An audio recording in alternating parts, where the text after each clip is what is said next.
Hello and welcome to the classroom. So हमारा next lecture है Alfred Schutz. तो इनके बारे में हम देखेंगे। इनका जन्म 13 अप्रैल 1899 में ऑस्ट्रिया में हुआ था and he was died in 1959 in USA.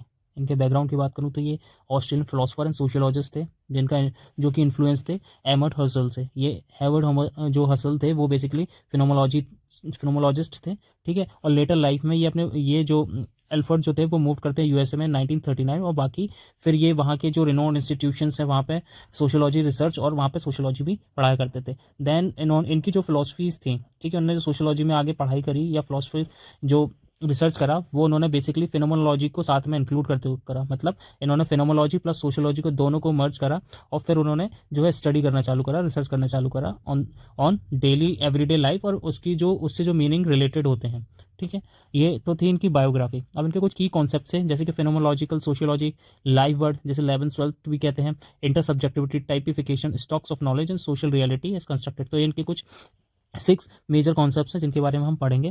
फिर ठीक है, फिर इनकी कुछ इंपॉर्टेंट बुक्स हैं जिसमें फिनोमोलॉजी ऑफ सोशल बड़ी बहुत ही इंपॉर्टेंट किताब आती है। फिर इसके बाद इनकी जो 5 वॉल्यूम्स में इनकी एक और कलेक्टिव पेपर्स थे जो कि इन्होंने रिलीज करे थे, the problem of social reality, studies in social theory, फिर फिनोमोलॉजी, सोशियोलॉजी लिटरली एंड। तो ये सारी इनकी बुक्स हैं, आप पॉज करके देख लेना, इनको एक बार पढ़ लेना। इसमें से कुछ ही मेजर इंपॉर्टेंट बुक्स हैं, ठीक है।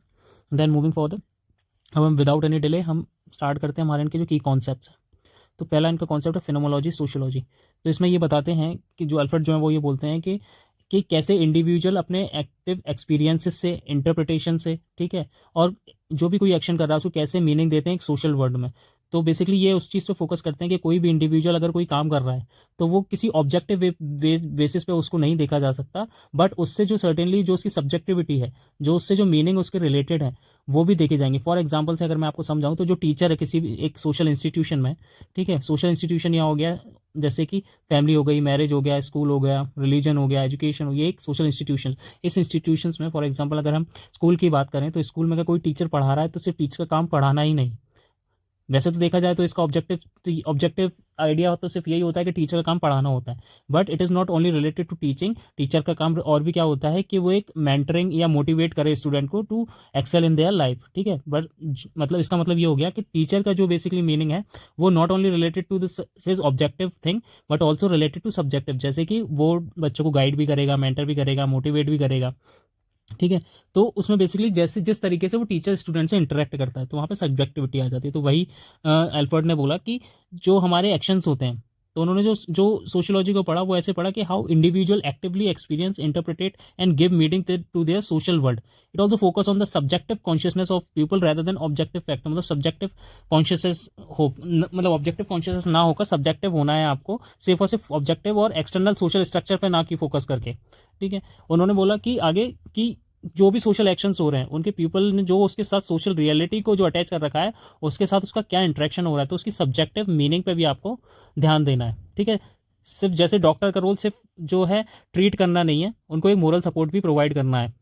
ये इसका एक एग्जांपल हो गया। तो बेसिकली इसका की पॉइंट्स ये है कि reject purely objective and external explanation. तो मतलब ऑब्जेक्टिव और एक्सटर्नल एक्सप्लेनेशन को रिजेक्ट करते हैं, ये एम्फेसाइज करते हैं first person perspective, understanding social life, कि कैसे सोशल लाइफ को समझा जा सके, सोशल ऑर्डर को इमर्ज करा जा सके, people shared meaning and understanding. उसके साथ जो भी मतलब एक्शंस हैं या सोशल ऑर्डर है उसके साथ लोगों के क्या शेयर्ड मीनिंग्स हैं या उसके साथ क्या समझ है। तो इतना क्लियर हुआ, ओके। तो सेम ही चीज़ प्रात्म अनुभववादी समाजशास्त्र, तो ये सेम यही चीज़ हिंदी में लिखी हुई है, आप पॉज करके एक बार इसको पढ़ लेना। फिर आगे बढ़ते हैं। फिर नेक्स्ट इनका टॉपिक है लाइफ वर्ल्ड, जिसे हम लेबन श्योल्ड भी कहते हैं।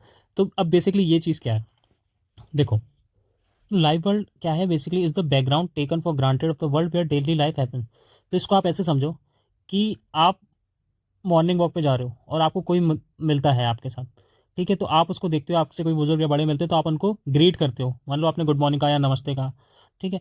तो आप ये करते हो, ये आपकी हैबिट में, ये आपकी रियल वर्ल्ड लाइफ में है, बट आप इसको कभी क्वेश्चन नहीं करा कि आखिर हम इसे क्यों ही गुड मॉर्निंग करते हैं या राम राम क्यों करते हैं या नमस्कार क्यों करते हैं। तो ये डेली आपके हैबिट का, बिहेवियर का पार्ट है।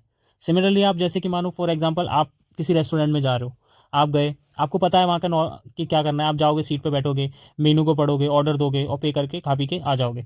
तो ये क्या है, एक डेली डेली रूटीन टाइप का है आपका, आपको पता है कि आपको बताया नहीं कि आपको बस ये करना है और ये ऐसे चलता रहेगा, आप किसी चीज़ को क्वेश्चन नहीं करते। तो यही जो एल्फर्ट का कॉन्सेप्ट था लाइव वर्ल्ड, जिसे हम 11th 12th भी कहते हैं, तो वहाँ पे यही बता रहे हैं कि it is shared reality people inhabited without actively thinking, मतलब वहाँ पे आप एक्टिवली थिंक नहीं करते हो, ठीक है।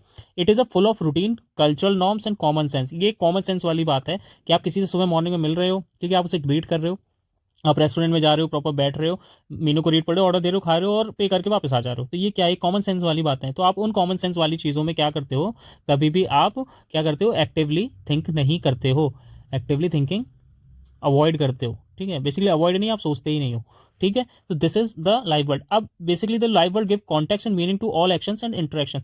अब जो लाइव वर्ल्ड है ना, यही चीज़ जो ये कॉन्टेक्स्ट भी देता है आपको और एंड मीनिंग भी देता है टू ऑल द एक्शंस और जो भी इंट्रैक्शंस हो रहे हैं। अब इसके की पॉइंट्स क्या है, की पॉइंट्स बेसिकली ये है, जो live world is a horizon of experience that shapes all the interpretations, वो सारे इंटरप्रिटेशंस को क्या करता है, बताता है। मतलब संचार, समझ, जीवन, विश्व, अनुभव का क्षितिज है, ठीक है। संसार, समझ और व्यवहार इसी साझा पृष्ठभूमि पर आधारित है, मतलब जो लोग होते हैं वो इसी शेयर्ड बैकग्राउंड ऑफ कम्युनिकेशन और अंडरस्टैंडिंग पे क्या करते हैं, निर्भर रहते हैं, रिलाय करते हैं। कैसे कि जैसे आपको पता है, अब ये जनरेशन टू जनरेशन कम्युनिकेशन भी है और आगे बढ़ता हुआ भी आ रहा है। तो इसमें क्या हो रहा है कि जो कम्युनिकेशन है वो कैसे एक जनरेशन से दूसरी जनरेशन में आ रहा है, दूसरी जनरेशन से नेक्स्ट जनरेशन पे जा रहा है। तो क्या एक अंडरस्टैंडिंग आपस में डेवलप होती जा रही है और विदाउट एनी क्वेश्चन वो चीज़ें कस्टम्स और आपके कल्चर में आती जा रही हैं और वो आगे फॉलो होती जा रही है। फिर डिसरप्शंस लाइक क्राइसिस और new situation reveals the live world structure. अब कुछ भी ऐसा संकट या नई परिस्थितियाँ आती हैं, जीवन विश्व की संरचना को उजागर कर देती हैं, मतलब लाइव वर्ल्ड की संरचना को उजागर कर देती हैं। तो बस लाइव वर्ल्ड का यही कॉन्सेप्ट है, इसको ऐसे समझो कि कोई भी कॉमन सेंस वाली चीज़ होगी वो आपको किसी बैकग्राउंड या इसको आती है और इसमें आप कोई भी जो है थिंकिंग या क्वेश्चनिंग नहीं करते हो, आप बस उसे नॉर्मल रूटीन में ऐसा फॉलो कर लेते हो। ये है लाइव वर्ल्ड। अब इसका नेक्स्ट कॉन्सेप्ट आता है इंटरसब्जेक्टिविटी। इंटरसब्जेक्टिविटी में कि यहाँ पे म्यूचुअल अंडरस्टैंडिंग होती है between the people and the social interaction possible. It is how individual align their perspective to communicate and coordinate actions. तो इंटरसब्जेक्टिविटी में हो गया कि मानो कि जो पीपल्स हैं, जो लोग हैं, वो आपस में क्या कर रख रहे हैं, वो आपस में एक दूसरे में समझ रख रहे हैं और इसकी वजह से वो एक कॉमन मीनिंग जनरेट भी कर पाते हैं। मैं अगर एग्जांपल से समझाऊं कि मानो कि एक ऑर्गेनाइजेशन है, उसमें दो कोवर्कर्स हैं और वो आपस में किसी प्रोजेक्ट पे काम कर रहे हैं, ठीक है, और उसका वो प्लानिंग भी कर लेते हैं। अब प्लान कर लेते हैं तो वो क्यों प्रॉपर प्लानिंग पे और क्यों मतलब जो है एक दूसरे के जो विचार हैं उसको क्या कर रहे हैं, समझ पा रहे हैं, because they share a common understanding, ठीक है। क्यों, क्योंकि वो एक कॉमन अंडरस्टैंडिंग रखते हैं आपस में, इसी वजह से उन दोनों में क्या हो रहा है, सामंजस्य बैठ रहा है और वो प्लान कर पा रहे हैं उस प्रोजेक्ट के लिए। और इसी को हम कहते हैं इंटरसब्जेक्टिविटी। अब ये बेसिकली हो कैसे रहा है, अंडरस्टैंड ये हो रहा है कि जैसे कि मानो कि आप एक, because it require a shared framework of meaning and adaption. अब उसमें क्या चाहिए कि जो भी दो वर्कर है वो आपस में एक सेम जो है मीनिंग रख रहे हैं, ठीक है, सेम एजम्पशन रख रहे हैं आपस में। फिर ये बेस होता है एक सोशल लाइफ एंड कॉपरेशन में, मतलब वो दोनों बेसिस फॉर्म कर रहे हैं आपस में सोशल लाइफ एंड कॉपरेशन में। And it also disturb when perspective differ greatly. अब ये जो इन दोनों ने जो प्लान बनाए ए और बी ने, अब इनमें जो डिस्ट्रप्शन क्रिएट वो तब होगा जब दोनों के जो पर्सपेक्टिव हैं या विचार हैं वो आपस में डिफर करेंगे, ठीक है। तभी इन दोनों में क्या होगा, डिस्ट्रप्शन क्रिएट होगा और वो जो प्रोजेक्ट है वो सक्सेस नहीं होगा। तो इसको आप ऐसे समझ सकते हो कि जैसे मैंने आपको पहले ही बताया कि जो दो कोवर्कर हैं वो प्लान कर रहे हैं किसी प्रोजेक्ट को और वो सेम अंडरस्टैंडिंग साझा कर रहे हैं, जिसकी वजह से उस प्रोजेक्ट की डेडलाइन भी कंप्लीट हो रही है, टास्क भी हो रहा है और गोल भी अचीव्ड हो रहा है। तो intersubjectivity is nothing but a people understanding each other because they share a common world of meaning. This means the mutual understanding, ठीक है, this mean the mutual understanding among them is called an intersubjectivity. मतलब उनको कहते हैं अंतर विषयकता, आपसी समझ और साझा अर्थ जो लोगों के बीच संवाद और सामाजिक क्रिया को संभव बनाते हैं, मतलब एक दूसरे के बीच में संवाद और सामाजिक क्रिया को संभव बनाते हैं। तो वही हो गया बेसिकली किस चीज़ को, कम्युनिकेशन को और कोऑर्डिनेशन को, ठीक है। उसकी वजह से क्या होता है, जो भी एक्शन होगा वो कैसा होगा, वो होगा एकदम अंडरस्टैंडेबल एंड जिसमें टास्क और गोल जो है आपके अचीव होंगे। फिर आता है आपका टाइपिफिकेशन। टाइपिफिकेशन को कहते हैं प्रकारीकरण, ठीक है। अब इसमें क्या होता है, इसमें बेसिकली ये होता है typification of mental templates and categories people use to simplify and interpret their social environment. They help people quickly recognize social roles, behavior and situation by grouping them into a familiar type. तो typification basically ये हो गया कि लोग जो है people used to make mental categories या mental template बना लेते हैं लोग इसमें, ठीक है, समझने के लिए आखिर वो people क्या है, टू अंडरस्टैंड द पीपल के बारे में और उनकी सिचुएशन क्या है। फॉर एग्जाम्पल अगर मैं आपको बताऊं, तो अगर मैं यहाँ एक शब्द लिख रहा हूँ टीचर, TEACHER, टीचर, तो इसका मतलब क्या हो गया, तो लोग इसमें अपने दिमाग में ये बना लेंगे कि टीचर का जो काम होता है वो बेसिकली टू टीच होता है, समझाने के लिए होता है, पढ़ाने के लिए होता है ना। तो ये चीज़ हो गई एज अ टाइपिफिकेशन के अंदर। अब ये हेल्प किस चीज़ में करता है, अब बेसिकली देखो, उससे पहले हेल्प किससे करता है, उससे पहले हम ये देखेंगे कि इससे क्या हमें पता लगता है। इससे हमें पता लगता है कि जो टिपिफिकेशन है वो हमें हेल्प करता है कि हम रिकॉग्नाइज करें उस जो टीचर है उसका सोशल रोल क्या है, उसका बिहेवियर क्या है, ठीक है, और वो किस टाइप से सिचुएशंस में ग्रुपिंग करके कैसे फैमिलियर कर सकता है किस चीज़ को, जो भी वो कार्य कर रहा है, जो भी वो उसके साथ जो भी चीज़ें जुड़ी हुई हैं, जैसे जिससे भी वो सोशल रिलेशन बना रहा है। जैसे उसका सोशल रिलेशन एक तो पेरेंट्स से होगा, और उससे पहले जो सोशल रिलेशन होगा वो स्टूडेंट से होगा, है ना।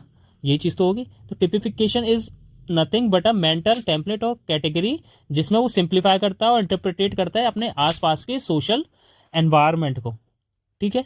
इतना क्लियर हुआ। अब वो किस चीज़ में हेल्प करता है, ये हेल्प करता है हमें नेविगेट कॉम्प्लेक्स सोशल इंटरेक्शन को इफिशियंटली समझने के लिए। Are social learn and culturally influence, तो ये सोशली लर्न और कल्चरली इन्फ्लुएंस भी होते हैं।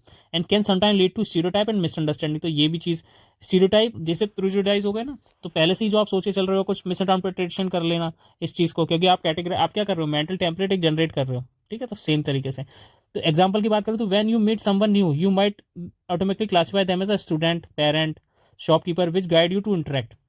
जैसे मानो आप पहली बार किसी से मिल रहे हो तो आप उनके दिमाग में एक क्या बना लेते हो, एक मेंटल एक कैटेगरी या टेम्पलेट बना लेते हो कि हाँ भाई ये ऐसे होंगे। फॉर एग्जांपल अगर टीचर उनके पेरेंट्स से, टीचर बच्चों के पेरेंट्स से मिल रही है तो वो एक टेम्पलेट सेट है कि भाई हाँ वो जो है किससे मिल रहे हैं, उनके पेरेंट्स से मिल रहे हैं। तो दिस इज टेपिफिकेशन, ठीक है, जिसे कहते हैं प्राकरीकरण, ठीक है। अब इसमें क्या होता है, लोग दुनिया को समझने के लिए एक मानसिक टेम्पलेट या श्रेणियों का उपयोग करते हैं। यह जटिल सामाजिक दुनिया को सरल बनाता है। अगर इनके मुख्य बिंदु की बात करूँ तो सामाजिक भूमिकाओं को पहचानने में मदद करता है, सांस्कृतिक रूप से सीखे जाते हैं, और कभी कभी पूर्वाग्रह और गलतफहमी से भी पैदा हो सकते हैं।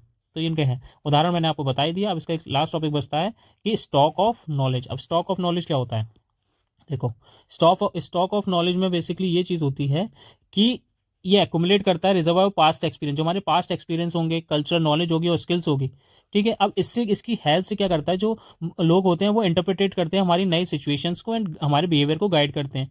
ये पर्सनली और सोशली दोनों शेयर्ड कॉन्टेक्स्ट में यूज़ कर सकते हो। जैसे कि अगर मैं आपको समझाऊं इसमें कि जो स्टॉक ऑफ नॉलेज है हमारी, अब स्टॉक ऑफ नॉलेज से आप समझ सकते हो कि स्टॉक कैसे, कि हमारे जो पास्ट के एक्सपीरियंसेस होंगे, ठीक है, हमारे हमने जो कल्चर से सीखा होगा, ठीक है, हमने जो स्कूल्स में सीखा होगा, ठीक है, और कुछ हमने प्लस स्किल्स भी अटेंड करी होंगी, तो उनसे हमने कुछ ना कुछ सीखा होगा। अब इनके आधार पे आप क्या करते हो, आप इंटरप्रिटेट करने की कोशिश करते हो। क्या इंटरप्रिटेट करते हो, आप करते हो कि कोई भी सिचुएशन को इंटरप्रिटेट करोगे, ठीक है, किसी के बिहेवियर को आप समझने की कोशिश करोगे, आप किसी के अपने बिहेवियर को भी गाइड करते हो, ठीक है। तो ये सारी चीज़ें क्या है, ये है कि आप जो स्टॉक ऑफ आपके पास नॉलेज है, आप एक सोशल कंडीशन को, सिचुएशन को समझने की कोशिश करते हो और उसके अकॉर्डिंग अपना बिहेवियर को गाइड करते हो। अब ये बहुत पर्सनली और सोशली शेयर्ड भी होते हैं, और सम कॉन्टेक्स्ट में क्या होते हैं, ये बेसिकली एक्यूमुलेट होते हैं अपने चीज़ों से, ठीक है। और इसके आधार पे ही आप क्या कर सकते हो, आपके बिहेवियर को गाइड भी कर सकते हो। अब जैसे मैं कुछ इसके इंपॉर्टेंट पॉइंट्स की बात करूँ तो ये क्या करते हैं, आपको फाउंडेशन प्रोवाइड करते हैं, ताकि आप जो कि आपकी रोज़मर्रा के जीवन में आपको सेंस बना सको, ठीक है। आप अपने आप को कंटिन्यूसली अपडेट भी कर सको अपने नए नए एक्सपीरियंसेस, ये इसमें भी हेल्प करता है। और ये आपके एक्सपेक्टेशंस हुई या इंटरप्रिटेशंस हुई, उनको भी क्या करता है, शेप करता है कहीं ना कहीं। अगर मैं उदाहरण के से बताऊं आपको, तो जैसे कि एक मैकेनिक है, वो क्या करता है, वो अपनी स्टॉक ऑफ नॉलेज से, स्टॉक ऑफ नॉलेज क्या हो गई, आपके जो पास्ट एक्सपीरियंसेस हो गए, कल्चरल नॉलेज हो गई, स्किल हो गई, उससे क्या करता है वो, कि इंजन्स हैं या फिर जो भी डायग्नोसिस है किसी कार को या किसी मशीनरी को सही करने की, तो वो उसी के आधार पे तो करेगा जो उसकी स्टॉक ऑफ नॉलेज होगी। जैसे आज मेरे पे कोई स्टॉक ऑफ नॉलेज है, मेरे को किसी चीज़ का इनोवेशन करना है, तो ये किसकी वजह से हुआ, ये मेरी स्टॉक ऑफ नॉलेज की वजह से हुआ, जिससे जैसे मैंने अपने पास्ट एक्सपीरियंस से कुछ सीखा होगा, कुछ मेरी स्किल होगी, कुछ मेरा कल्चरल नॉलेज होगी, तो इसके आधार पर मैं क्या सीख रहा हूँ, मेरी स्टॉक ऑफ नॉलेज है, और इससे ही मैं इंटरप्रिटेट करता हूँ अपनी सिचुएशंस को, और उसी के अकॉर्डिंग गाइड करता हूँ किसको, अपने बिहेवियर को, ठीक है। तो ये क्या हो गया, स्टॉक ऑफ नॉलेज, ठीक है। फिर यहाँ पे भी यही लिखा है, ज्ञान का भंडार, स्टॉक ऑफ नॉलेज, तो सेम चीज़ यहाँ पे लिखी है जो भी आपको समझाइए, आप इसको पढ़ लेना हिंदी में। फिर बात करते हैं हम किसकी, social reality as constructed. Social reality as constructed मतलब social reality does not exist independently out there, मतलब ये कह रहे हैं कि जो सोशल रियलिटी है, सामाजिक वास्तविकता है, वो क्या है, बाहर तैयार नहीं मिलती, वो एक्सटर्नली आपको एग्जिस्ट ही नहीं करती, बट ये it is created and maintain through the shared meaning, symbol, language and social interactions. तो ये मानव द्वारा साझा अर्थों, प्रतीकों और संवाद के माध्यम से बनाई और बनाए रखी जाती है। ठीक है, तो इनका कहने का मतलब इट इज़ क्रिएटेड, जो सोशल रियलिटी है वो क्या होती है, वो क्रिएट और मेंटेन करी जाती है through shared meaning, symbols, language and social interactions की वजह से। और जो सोशल इंस्टीट्यूशंस होते हैं, सोशल इंस्टीट्यूशन कौन से, जैसे फैमिली हो गया, मैरिज हो गई, रिलीजन हो गया, एटसेट्रा एटसेट्रा। तो इसकी वजह से क्या होता है, जो सोशल इंस्टीट्यूशंस हैं और जो उनके नॉर्म्स हैं, उनके पास पावर होती है और उस पावर से वो कलेक्टिवली रिकॉग्नाइज करते हैं, पीपल कलेक्टिव रिकॉग्नाइज होते हैं और इनेक्ट होते हैं विद देम। ठीक है, तो इसको ऐसे समझो कि ये जो मानव है, मानव के द्वारा ये चीज़ें आपस में साझा करी जाती है, प्रतीकों को संवाद के माध्यम से बनाए रखते हैं। मतलब इट इज़ जो जो जो हमारी सोशल रियलिटी है वो क्या है, एक तो बाहर नहीं है, इंडिपेंडेंटली एग्जिस्ट नहीं करती वो ना, वो क्रिएट और मेंटेन करी जाती है शेयर्ड मीनिंग से, कोई सिंबल्स हो, लैंग्वेज हो, सोशल इंट्रैक्शंस हो। और इसमें हेल्प करते हैं सोशल इंस्टीट्यूशंस और उनके नॉर्म्स, जिनके पास ये क्षमता होती है, बिकॉज जो पीपल कलेक्टिवली इससे रिकॉग्नाइज होते हैं और इनके साथ जुड़े रहते हैं, इनके साथ इनेक्ट रहते हैं। ठीक है, अब इसके कुछ मुख्य बिंदु हैं, जैसे it challenge the idea the social structure are fixed और नेचुरल। तो ये चैलेंज करता है किस कौन से विचार को कि सोशल स्ट्रक्चर जो है वो फिक्स्ड है और नेचुरल, ऐसा नहीं होता। फिर वो उस पर भी जोर देता है कि जो ह्यूमन एजेंसी है इन कंस्ट्रक्टिंग रियलिटी, मानव जो एजेंसी है वो क्या करती है, इस रियलिटी को कंस्ट्रक्ट करने में हेल्प करती है। कैसे हेल्प करती है, through symbols, languages, social interactions. तो ये क्या हो गई, ह्यूमन एजेंसीज का ही तो पार्ट हो गया इंट्रैक्शन वगैरह। ठीक है, फिर shared belief and create social fact. अब आपका कुछ तो विचार होगा, वो जो विचार हैं, वो बिलीफ है, वो आपके क्या है, सोशल फैक्ट में कन्वर्ट हो जाते हैं। अब मैं आपसे यहाँ पूछ रहा हूँ कि जो सोशल फैक्ट है ये कौन से थिंकर का कॉन्सेप्ट है, ये आप मेरे कॉमेंट सेक्शन में बताओगे।